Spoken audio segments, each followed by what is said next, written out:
Selamat sore pemirsa, Assalamualaikum warahmatullahi wabarakatuh. Kita berjumpa kembali di Dialog Khusus dan kali ini kita akan membahas mengenai permasalahan kumuh dan solusinya.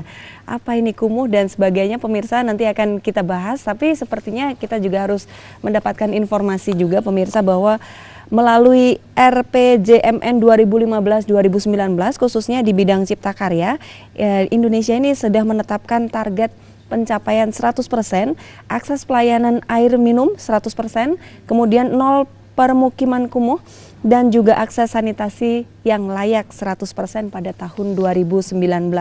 Dan belakangan ini pemirsa, target ini khususnya di kalangan Kementerian PU dikenal sebagai 100-0-100. Dan kali ini kita akan membahas mengenai permukiman kumuh dan bagaimana solusi yang tepat untuk mengatasi permukiman tersebut, terutama yang ada di kawasan Sumatera Utara. Untuk itu pemirsa, kita langsung saja berjumpa dengan narasumber kami di studio. Di samping saya kita jumpa dengan Ibu Insinyur Ida Mariana, Kadis PKP Provinsi Sumatera Utara atau Perumahan dan Kawasan Permukiman Sumatera Utara. Selamat sore, Bu. Sore, Bu. Ya, dan juga Bapak Syafril Tansir ST MT, Kepala Satker PKP Provinsi Sumatera Utara. Beliau ini kalau PKP-nya ini berbeda ya Bu ya, PKP Ibu tadi Perumahan dan Kawasan Permukiman Sumatera Utara ya. Kalau di tempat Bapak ini Bapak Kepala Satker PKP Pengembangan Kawasan Permukiman ya Pak ya, baik.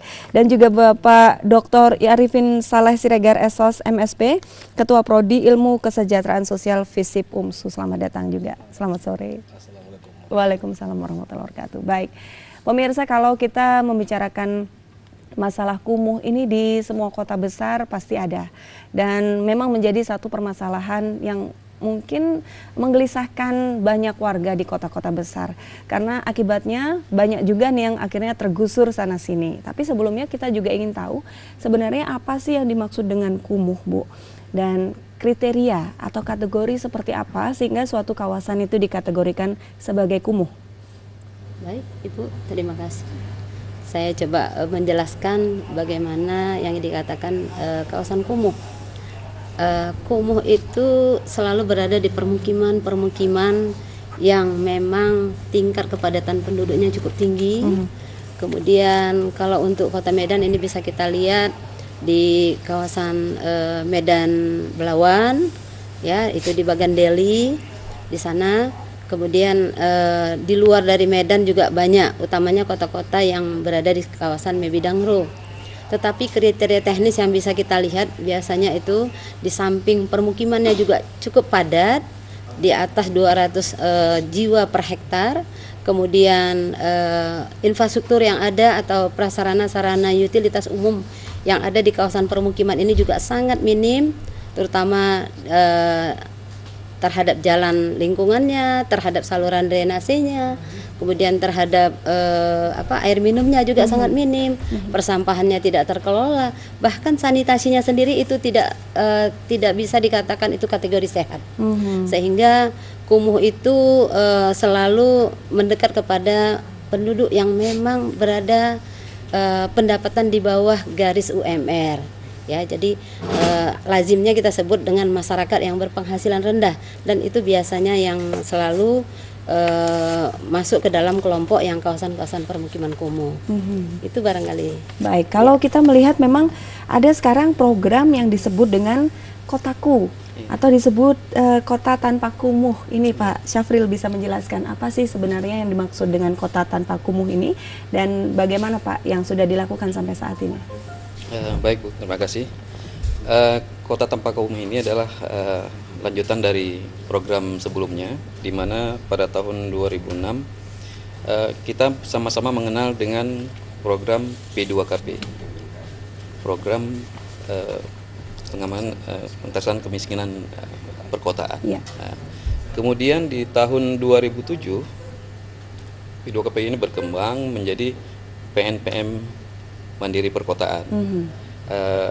Ini ditingkatkan artinya karena kita sudah memikirkan bagaimana melibatkan masyarakat supaya ikut dalam kegiatan ini.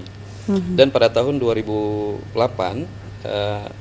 mulailah ditetapkan 14 kabupaten kota di Sumatera Utara yang menjadi pendampingan dari program PNPM Perkotaan ini.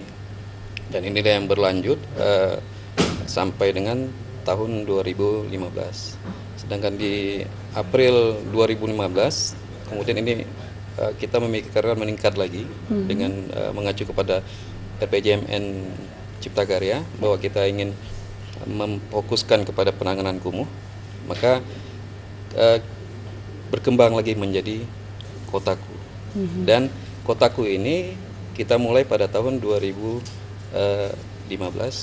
April 2015 sampai dengan sekarang, dan dengan wilayah kerja yang masih sama di 14 kabupaten kota. Di antaranya itu ada Kabupaten Langkat, Kota Medan, Kota Binjai, Kabupaten Karo, Kabupaten Dairi, kemudian Simalungun, Sibolga, Kota Kabupaten Asahan, dan ada beberapa kabupaten lagi juga yang semuanya 14. Dan untuk dampingan kita sekarang ini ada di 622 kelurahan yang kita dampingi untuk program ini. Dan diharapkan dengan program ini kita bisa bersama-sama dengan kabupaten kota dan provinsi untuk menangani kumuh yang ada di perkotaan di Sumatera Utara. Yang sudah dilakukan sampai saat ini Pak, seperti apa misalnya program atau kegiatan yang sudah dilaksanakan? Saat ini kita melanjutkan apa yang sudah dilakukan program PMPN Mandiri. Artinya PMPN Mandiri waktu itu sudah melatih masyarakat supaya masyarakat menjadi berdaya dan mandiri. Setelah mandiri ini, makanya di program Kotaku ini kita berharap masyarakat punya andil besar untuk melaksanakan pembangunan infrastruktur. Karena dalam program ini, baik di tahun-tahun sebelumnya, anggaran pusat itu langsung cair ke masyarakat, dan di masyarakat ini ada kelompok swadaya masyarakat yang mengelolanya. Masyarakat inilah pelakunya, juga sebagai perencana, masyarakat sebagai pelaku, masyarakat sebagai pemelihara, dan masyarakat juga nanti yang memanfaatkan apa yang sudah dihasilkan. Baik, kalau untuk berjalannya sampai saat ini Pak, apakah yang terkait dengan permukiman ini Pak, apakah ada upaya untuk mengganti ataupun juga mengupayakan daerah tersebut yang tadinya kumuh menjadi tidak kumuh, itu sampai saat ini sudah ada progres yang terlihat Pak, meskipun baru 2 tahun, setahun lebih, belum ada 2 tahun, apakah sudah ada progres di 14 kabupaten kota tadi ya? Kalau di 14 kabupaten kota, kita ini baru dalam tahap menyiapkan baseline. Artinya baseline ini adalah kita mendata dulu kebutuhan apa yang ada di kawasan tersebut. Kita sudah mendata kawasan yang dinyatakan kumuh, kemudian kita sudah mendata apa-apa penyebab kumuh yang disebutkan Bu Ida tadi, bahwa minimnya air bersih, sanitasi yang tidak baik, minimnya drainase, kemudian padatnya permukiman. Itu dulu yang kita data, sehingga kita tahu bagaimana kita mengatasi permasalahan yang ada di kawasan tersebut. Baik, kalau melihat masalah lingkungan, kita ke Pak Arifin. Pak Arifin, bagaimana menurut Bapak terkait dengan masalah permukiman kumuh ini terhadap lingkungan, ini seperti apa Pak? Jadi harus ada dulu pemahaman untuk kita semua, termasuk juga di masyarakat, bahwa kumuh baik kawasannya maupun masyarakat yang tinggal di situ adalah masalah pemerintah, masalah negara, dan itu harus dituntaskan dalam jangka waktu yang sesingkat-singkatnya. Kalau amanah undang-undang mewajibkan di 2019, maka pemerintah pusat sampai daerah harus bekerja keras dalam konteks ini. Karena memang kawasan kumuh ini adalah masalah kita. Ini bukan hanya fenomena atau bukan hanya kondisi-kondisi yang ada di luar negeri atau kota-kota besar, enggak. Di Sidimpuan, kota kecil pun ada kawasan kumuh itu. Kemudian di Tanjung Balai juga ada kawasan kumuh itu. Dan itu sudah menjadi sasaran dari kawan-kawan Satker lewat program Kotaku. Hanya saja sampai hari ini kan Kotaku ini memang belum booming, Pak Sabril ya. Artinya belum populer PNPM Mandiri Perkotaan itu. Padahal sudah jalan tahun kedua. Makanya perlu juga sosialisasi agar masyarakat tahu, sehingga partisipasi masyarakat untuk mendukung Kotaku ini juga sangat kita harapkan gitu. Nah, persoalan yang muncul dari kawasan kumuh ini banyak sekali sebenarnya. Apalagi dalam konteks misalnya masalah-masalah sosial ya. Di sana akan muncul misalnya tingkat kriminalitas misalnya gitu kan, seks bebas juga masalah hari ini yang menjadi masalah bangsa juga, narkoba juga akan ada di sana. Ya. Nah masalahnya adalah bagaimana menyelesaikan masalah-masalah sosial yang muncul dari kawasan kumuh. Ya tentu kawasan kumuhnya dulu yang harus diselesaikan. Kalau kawasan kumuhnya nggak terselesaikan, tentu masalahnya juga tidak akan terselesaikan. Nah, kotaku ini yang muncul dari kementerian ini, kemudian turunkan kepada pemerintah provinsi dan juga Pemkab dan Pemko, memang harus kita dukung ya. Dia tidak hanya harus menyentuh kondisi fisik saja, tapi juga sebisa mungkin juga sosial, kemudian juga pemberdayaan masyarakatnya. Kenapa pemberdayaan masyarakat? Karena kita juga harus paham bahwa kawan-kawan, saudara-saudara yang hari ini menetap di pemukiman kumuh itu adalah masyarakat yang kurang berdaya. Itu harus kita pahami. Kenapa mereka mau di situ? Kenapa mereka memilih tinggal di situ? Ya karena ketidakberdayaan tadi. Nah, pemerintahlah yang harus memberi daya kepada mereka. Pemerintahlah yang harus memberi kekuatan kepada mereka. Pemerintahlah yang harus memberi hal-hal yang bisa mengembalikan kekuatan dan keberdayaan mereka. Caranya apa? Kalau pemerintah misalnya tidak sanggup, ya masyarakat memang harus dirangkul. Pihak ketiga juga harus dirangkul. Konsep atau filosofi pemberdayaan itu adalah bertemunya kegiatan atau kerjasama antara pemerintah dengan masyarakat. Kalau pemerintah aja nggak bisa, ya harus ada juga unsur masyarakatnya. Masyarakat juga belum klop, harus ada juga pihak ketiganya. Pihak ketiga perguruan tinggi juga bisa, ya lembaga-lembaga swadaya masyarakat juga bisa. Itu konsep pemberdayaan itu. Saya pikir 2 tahun ke depan ini dalam konteks mengejar 2019 untuk 100 tadi, Satker harus berpacu, saya pikir. Bapak optimis bisa kosong pemukiman kumuh kan 100, Ya. 0 atau kosong 100 ya? Bisa di 2019? Yang pasti ini amanah undang-undang. Ya, ini amanah undang-undang Iya. dan ini menyangkut RPJM nasional dan sudah digariskan bahwa 2019 harus tuntas. Nah, makanya kita serahkanlah kepada ibu-ibu, bapak-bapak yang hari ini diberi amanah untuk melaksanakan atau untuk melakukan program Kotaku ini. Kalau kami dari dunia kampus akan mendukung semampu kami.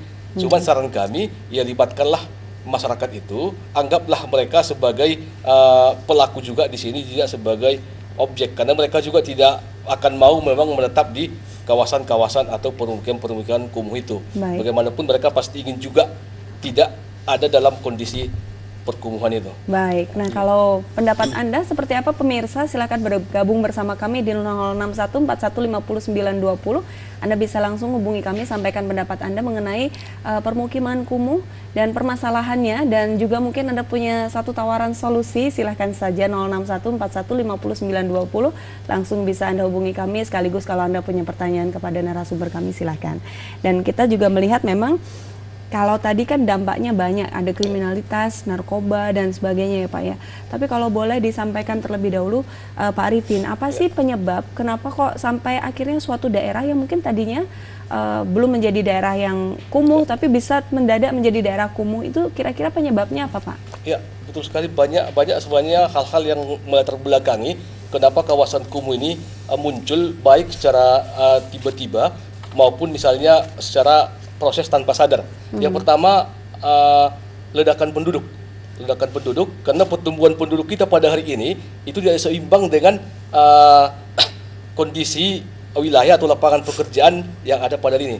Kemudian juga urbanisasi. Ya, minat orang desa untuk ke kota itu masih sangat tinggi. Walaupun hari ini misalnya ada intervensi pemerintah untuk membangkitkan masyarakat desa lewat anggaran dana desa, ternyata itu tidak membuat orang desa tetap memilih tinggal di desa. Atau belum mungkin ya? Ya, faktanya seperti lebaran kemarin, ternyata angka masyarakat desa yang datang ke kota itu tetap tinggi. Itu pertama. Kedua, berikutnya lagi bahwa tadi juga memang ini soal ketidakberdayaan, soal pekerjaan. Masyarakat itu tidak akan mau menetap di kawasan kumuh, tapi karena dia nggak berdaya, mau tak mau dia harus tinggal, katakanlah misalnya 7 anggota keluarga di rumah yang ukurannya misalnya 3x4 misalnya gitu. Mereka juga harus membangun gubuk-gubuk, membangun rumah-rumah kayu tanpa MCK yang sesuai syarat, tanpa sanitasi yang sesuai syarat, karena ketidakberdayaan tadi. Ini soal pekerjaan. Berikutnya lagi ya soal perencanaan pembangunan memang. Ya, pemerintah kita seringkali kita bilang alfa untuk menata pemukiman-pemukiman sesuai di perkotaan. Ya, sementara wilayah kita sangat terbatas. wilayah kita sangat terbatas, penduduk kita lonjakannya sangat tinggi. Nah, sementara seharusnya wilayah dengan segala isinya ini harus bisa memberi kesetaraan kepada warganya. Makanya pemukiman kumuh itu, kawasan kumuh itu muncul dia tanpa sadar ataupun tetap disadari.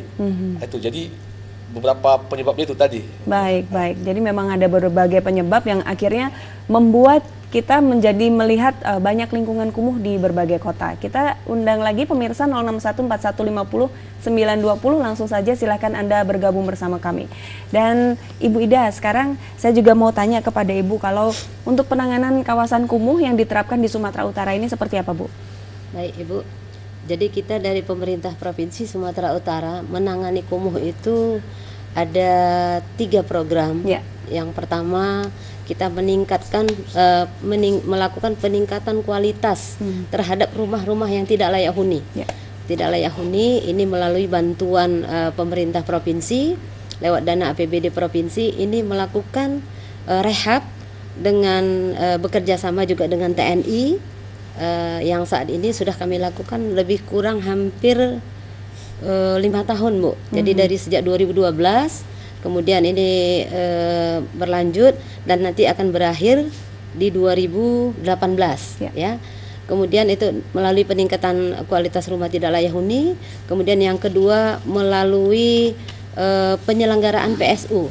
PSU ini adalah salah satu program sejuta rumah yang dicanangkan oleh nawacitanya Pak Jokowi. Sehingga dengan melihat banyaknya kawasan kumuh, pemerintah pusat maupun daerah, provinsi dan kabupaten ini digalakkan untuk mempersiapkan sejuta rumah.